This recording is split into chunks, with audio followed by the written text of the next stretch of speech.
আসসালামু আলাইকুম। মসজিদেরই পাশে আমায় কবর দিও ভাই, যেন গোরে থেকে মুয়াজ্জিনের আজান শুনতে পায়।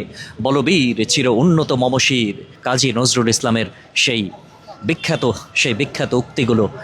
এবং কাজী নজরুল ইসলাম বিদ্রোহী কবির পাশেই আমাদের বিদ্রোহী শহীদ ওসমান হাদিকে সমাহিত করা হবে। আপনারা শহীদ ওসমান হাদিকে নানান রূপে দেখেছেন, বিদ্রোহী রূপে দেখেছেন, বিপ্লবী রূপে দেখেছেন, এবং তার ঠিকানা এই জাতীয় কবির পাশেই হচ্ছে, এবং এখানেই তিনি চিরনিদ্রায় শায়িত হতে যাচ্ছেন। ভালোবাসার একজন মানুষে রূপান্তরিত হয়েছিলেন ওসমান হাদি। মাত্র ৩২টা বছর তিনি এই পৃথিবীতে থাকতে পেরেছেন। ৩২ বছরের জীবনে তিনি যা করে গিয়েছেন, আগামী ১০০ বছরেও কেউ হয়তো করতে পারবে কিনা সেটা নিয়ে যথেষ্ট সংশয় রয়েছে। তিনি বলেছিলেন যে বেশি দিন বেঁচে থেকে আসলে কি হবে, বিড়ালের মতো।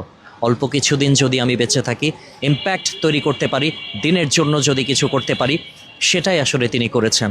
একজন রাজনীতিকের জন্য সাধারণ মানুষের এত হাহাকার, এটা আসলে বিস্ময়। এতটা এটা বলার মতো না, ভাষা হারিয়ে ফেলার মতো। মানুষ যেভাবে উপচে পড়ছে, মানুষ যেভাবে তার প্রতি সম্মান জানাচ্ছে, শ্রদ্ধা জানাচ্ছে, এটা আসলে আমরা আমাদের জীবদ্দশায় কখনো দেখিনি। আমরা আমাদের জীবদ্দশায় এমন একটা মানুষকে দেখলাম, ওসমান হাদি, যিনি কখনো কোনো কিছুর সাথে আপোষ করেননি, অন্যায়ের সাথে আপোষ করেননি। আপোষহীন একজন মানুষ ওসমান হাদি। আপোষহীনতার সাথে তিনি কখনোই আঁতাত করলেন না, এবং বাংলাদেশের পতাকা উজ্জীবিত করেছেন। তার কফিনবন্দি দেহটাও কিন্তু বাংলাদেশের পতাকায় মোড়ানো। ফেসবুকে একটি কমেন্ট ভাইরাল হয়েছিল, নিশ্চয়ই আপনারা দেখেছেন, যে ওসমান হাদির জন্য স্পেশাল একটা কফিনের ব্যবস্থা করা হোক। সেখানে ওসমান হাদি কি বলেছিলেন? হারাম খেয়ে আমি এত করি নাই যে আমার জন্য স্পেশাল কফিন দরকার, আমার একটা সাদামাটা কফিন হলেই চলবে। তিনি বারবার হুমকি পেয়েছেন, বারবার তাকে সতর্ক করা হয়েছে। সব কিছু উপেক্ষা করে তিনি জনমানুষের কাতারে ছিলেন, এবং জনমানুষের কাতারে থাকতে থাকতেই তিনি শহীদ হয়ে গেলেন। হাসতে হাসতে আল্লাহর কাছে চলে যাওয়ার যে আর্জি তিনি জানিয়েছিলেন, আল্লাহ তাআলা তার আর্জিটা আসলে কবুল করেছেন। আমার পাশে ইতিমধ্যে এক ভাই দাঁড়িয়ে গিয়েছে, আমি আপনার কাছ থেকে আপনার প্রতিক্রিয়াটা জানতে চাচ্ছি।